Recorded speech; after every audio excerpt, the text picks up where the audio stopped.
cherche comme tout à l'heure. T'es lancé, hein? Ah, t'es lancé? Ok. Bon, bienvenue tout le monde. Nous sommes enfin chez notre chef Gauthier Ebra. Nous sommes venus ici pour prier. Parce que d'aucuns ont entendu dire qu'il avait un nouvel endroit, un nouveau logis. Moi, il me manquait beaucoup parce qu'avant, j'étais avec lui. Je faisais partie du complément dont on avait besoin à la maison. Courir ensemble, faire le lavage ensemble, pour alterner dans les lits ensemble. Voilà, venez les cheveux. Comme vous avez pu constater, c'est très beau. L'Éternel l'a béni. C'est ça qu'il faut persévérer. On sait que Gauthier a eu un témoignage assez solide. Et son témoignage est toujours en cours. Amen. Amen. Donc, on va prier pour aimer cette maison. Et puis après, je vais partager 2 versets dont on va discuter ensemble. Et puis après, on va manger. Amen. Okay? Donc, on va prier pour que Dieu garde sa main sur ce beau condo.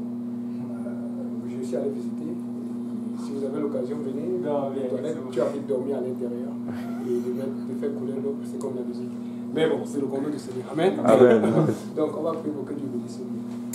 Éternel mon Dieu, nous te remercions pour le privilège que tu as permis que nous soyons dans ta présence, papa.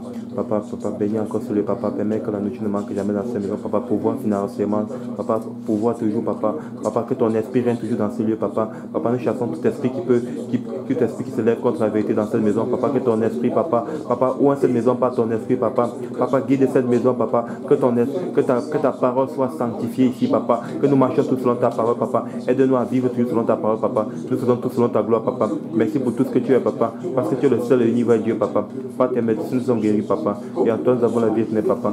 Merci pour ta grâce, merci pour tout. Merci pour tout ce que tu fais dans nos vies, papa. Que ta grâce nous guide, papa. Papa, sanctifie cette maison, papa. Sois dans cette maison, papa. Merci pour ta grâce, papa. Merci pour tout ce que tu fais dans nos vies, papa. Sans toi, nous ne pouvons rien faire, papa, au nom de Jésus. Au nom de Jésus. On va bénir la nourriture.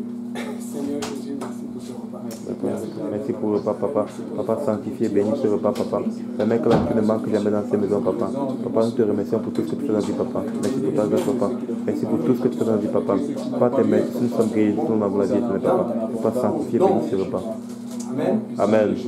Sans attendre, on va aller dans 1 Samuel, chapitre 14, verset 6 à 14. 1 Samuel? Oui. 1 Samuel, chapitre 14, verset 6 à 14. Je lis au nom de Jésus. Amen. Jonathan dit au jeune homme qui portait ses armes, viens et poussons jusqu'au poste de ces incirconcis. Peut-être l'Éternel agira-t-il pour nous, car rien n'empêche l'Éternel de sauver au moyen d'un petit nombre comme d'un grand nombre.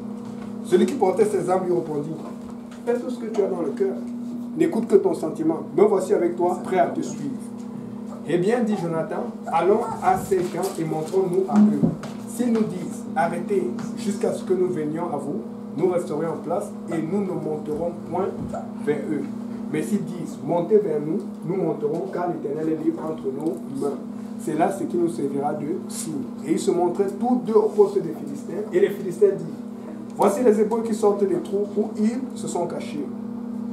Et les hommes du poste s'adressaient ainsi à Jonathan et à celui qui portait ses armes, montez vers nous et nous vous ferons savoir quelque chose. Et les hommes du poste, c'est ça, Jonathan dit à celui qui portait ses armes, monte après moi car l'Éternel est libre entre les mains.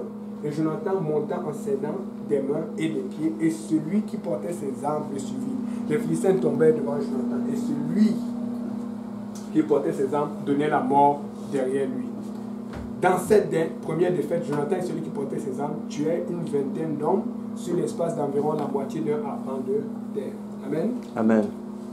Je voulais prêcher un petit court message qui veut dire, qui s'intitule comme ça, soyons entreprenants spirituellement et soyons voyants spirituellement. Amen. Amen. J'ai voulu lire Jonathan ici parce que si vous commencez au début de Samuel, vers le verset chapitre 8, là où Israël demande un roi, celui qui était appelé porte le roi, c'était qui? C'était Saül. C'était Saül qu'on parlait pour tout, pour la guerre, pour les honneurs et tout. Mais on avait oublié Jonathan. Jonathan n'est pas très mentionné dans la Bible, mais on sait que c'était un très grand ami à David. Et Jonathan a eu une envie un jour, il a dit, mais pourquoi on ne peut pas aller là-bas de l'autre côté? C'est-à-dire qu'il n'a pas attendu que les soldats, les meilleurs soldats de son père ou que son père soit là pour l'attaquer. Il a dit, je vais faire confiance à l'Éternel. Il a demandé un signe. Et l'Éternel a fait à ce que le signe arrive. Quand les Philistins les ont appelés, et il est parti, il a combattu. Et lorsque Jonathan a combattu, son serviteur ou son ami était avec lui. Mais on ne connaît pas le nom de cet ami. Mais la Bible dit qu'il donnait la mort derrière lui. Il a été aussi un héros. qui veut dire que nous tous, nous pouvons être des héros pour le Seigneur. Amen. Oui, il y a des gens qui sont des références. Oui, on a le pasteur Graham, le pasteur Kauzi, le pasteur Benji, le pasteur Serge. Mais qu'en est-il de nous? Est-ce qu'il faut toujours qu'on attende que les autres entreprennent pour qu'on suive ou pour qu'on doute? Parce que des fois, quand ils entreprennent, on doute, on veut toujours savoir pourquoi telle chose. Il faut que nous ayons l'esprit d'entrepreneuriat dans le spirituel. Parce que chacun d'entre nous a l'esprit d'entrepreneuriat dans le chanel, dans le monde. Tout le monde veut réussir, tout le monde veut faire un projet pour avoir son argent, pour faire plus d'argent, pour ne pas être soumis. Quand tu dis je ne veux plus être soumis à quelqu'un, je veux travailler mon propre argent. Pourquoi tu ne peux pas travailler ton propre argent dans le ciel? Pourquoi tu ne peux pas commencer ta propre œuvre? Et c'est ça qui ralentit dans le réveil. Parce que des fois on n'entreprend pas. C'est le moment d'entreprendre. Amen. Amen. Et la Bible dit qu'ils ont battu ces gens, ils ont tué environ 20 personnes sur, comment on dit ici, la moitié d'un arpent de terre. Quand on regarde comme ça, on arrive à réaliser. Mais essayons d'entrer dans ce domaine-là. Un arpent de terre, un arpent c'était une ancienne unité de mesure. Et un arpent, ça mesure environ 20 à 50 arts. Un art, c'est 100 mètres carrés. Ce qui veut dire qu'un arpent, c'est environ entre 31,66 fois 31,66 mètres carrés. Donc c'est comme tout le conduit un peu plus grand. Les deux ont tué 20 personnes là-dessus. Nous sommes combien ici? 1, 2, 3, 4, 5, 6, 7. C'est-à-dire qu'il y avait plus du double du nombre. Comment tu peux faire pour tuer 20 personnes avec autant de monde sur une petite surface? Et on n'avait pas, écoutez, il n'y avait pas de pistolets automatiques là-bas. Il n'y avait pas de snipers, il n'y avait pas de fusils qui avec les balles, les doubles de balles en argent qui traversent 2 ou 3 personnes. Il n'y avait que des épées, il y avait des couteaux, il y avait des lances. Comment est-ce que tu peux prendre, essaie d'utiliser une lance, essaie de faire même comme dans les matrices. Tu vas voir, tu n'auras pas le temps, les gens vont être... Parce que tu peux le faire seulement si la main de Dieu est avec toi.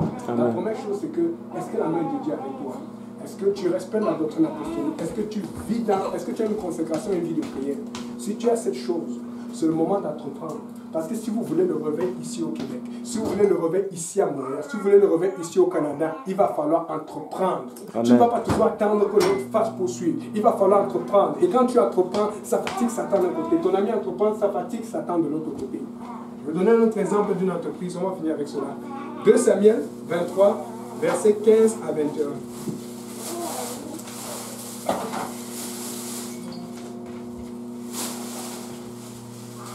Je lis au nom de Jésus. David eut un désir et dit, qui me fera boire de l'eau de la citerne qui est à la porte de Bethléem? Alors les 3 voyants ont passé au travers du camp des Philistins et puisaient de l'eau et de la citerne qui est à la porte de Bethléem. Il apportait et la présentait à David, mais il ne voulut pas la boire et il a repenti devant l'Éternel. Il dit, loin de moi, ô Éternel, la pensée de faire cela. Boirai-je le sang de ces hommes qui sont allés au péril de leur vie et ne voulut pas la boire? Voilà ce que fit ces 3 vaillants hommes. Abishai, frère de Joab, fils de Théréja, était le chef de 3. Il brandit sa lance sur 300 hommes. Quelqu'un dit 300 hommes. 300 hommes. Il les tua et il eut du renom parmi les 3. Il était le plus considéré des 3 et il fut le chef, mais il n'égala pas les 3 premiers. Benaja, fils de Jojada, fils d'un homme de 4 tiers, rempli de valeur et célèbre par ses espoirs, il frappa les 2 lions de Moab et descendit au milieu d'une citerne où il frappa un lion un jour de neige. Moi, je n'ai jamais tué de lion. Mais il a tué 2 lions de Moab, c'est-à-dire qu'ils avaient une réputation d'être très forts, d'être difficiles à battre. Maintenant, quand on dit tuer un lion un jour de neige, déjà, quand il fait froid, ton attitude, ta rapidité, tu es ralenti par rapport aux autres et tu glisses. Or, les animaux ont cette peau qui leur permet de supporter le froid. Et ça dit qu'un homme qui est fort, normalement, est beaucoup plus faible dans une condition de température abaissée. Ça veut dire que c'est quelqu'un qui était vaillant, que quelle que soit la température, quelle que soit la situation, il était capable d'agir. Maintenant, qu'est-ce qu'on a dit? On n'a pas dit, on sait que David était déjà vaillant. On sait que le pasteur Graham est vaillant. Il a eu une envie, parce que Dieu lui a donné une envie, venir à Montréal. Le pasteur Kaozi a eu une envie, Dieu lui a donné une envie, venir à l'Est. Et maintenant, qu'en est-il des envies de Dieu? Dieu a une envie de gagner les âmes à l'Est. Qu'est-ce que vous allez faire? David a eu un désir. Et ces hommes vaillants ont dit, ok, on va faire ça pour notre roi. Maintenant, le Seigneur a un désir. Il veut gagner des âmes. Qu'est-ce que vous allez entreprendre? Est-ce que vous allez rester là pour attendre toujours qu'on aille à l'église ce dimanche ou pour adorer et pour voir un peu quand le frère s'est dit comment on peut faire ensuite? Ou est-ce que vous-même vous allez commencer à adorer les premiers? Est-ce que c'est vous qui allez commencer à adorer les premiers pour attirer les autres? Amen. Est-ce que le lundi, quand on va faire l'étude biblique, c'est vous qui allez commencer à anticiper pour aller chercher les gens? Ou est-ce que vous allez d'abord régler oh, j'ai ça à faire pour la maison, pour le travail? Ou est-ce que vous allez commencer à prendre soin des plaisirs, du désir de Dieu?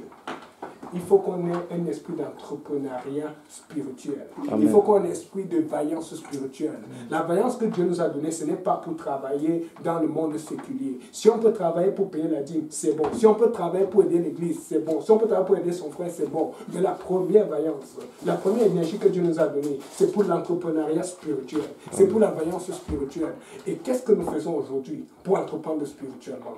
Et si on regarde aujourd'hui, si on est, dès qu'on va vouloir entreprendre spirituellement, on va voir qu'on est dans beaucoup de dossiers du monde, les papiers ici, l'immigration là-bas, la famille ici, et c'est ce qui nous retarde. Je n'ai pas dit qu'il ne faut pas prendre soin de la famille, je n'ai pas dit qu'il faut pas prendre soin des papiers, mais je suis en train de dire ceci.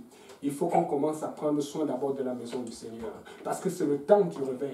Et pour qu'il y ait réveil, il faut du sacrifice. Amen. Et cet entrepreneuriat est un sacrifice. Pourquoi? Parce que David a vu que ces hommes sont partis au péril de leur vie pour assouvir son désir.